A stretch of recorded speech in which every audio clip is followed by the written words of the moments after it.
चंद लोग आज हमें अलग अलग करने की कोशिश कर रहे हैं।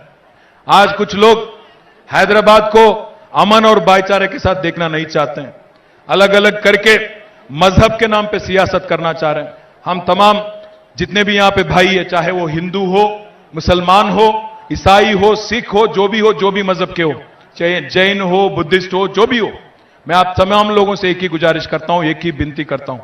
हैदराबाद जो है पिछले 6 सालों में बहुत पीसफुली चल रही है। यहां की काम, यहां की हुकूमत जो है गरीब को गरीब की तरह देखती है, मजहब के नाम पे अलग अलग करके नहीं देखती है।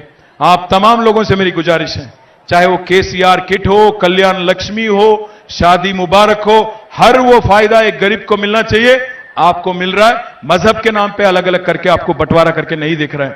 कोई लोग बोल रहे हैं आजकल ఇక్కడికి వచ్చేటప్పుడు నేను ఇప్పుడే ఒక స్టేట్మెంట్ చూసినా, ఒక ఆయన మాట్లాడతాడు, నిన్న మొన్న వచ్చిండు కొత్తగా మార్కెట్లకు, ఆయన అంటుండు హైదరాబాద్ మీద సర్జికల్ స్ట్రైక్ చేస్తారట ఆయన వాళ్ళని గెలిపిస్తే. ఏమైనా సిగ్గున్న మాటనేనా ఇది? హోష్ నుండే మాట్లాడుతుండా? ఏమైనా దిమాగ్ ఉందా? ఏం మాట్లాడుతున్నారు? హైదరాబాద్ యాడుంది? భారతదేశంలో లేదా? పాకిస్తాన్లో ఉందా? చైనాలో ఉందా?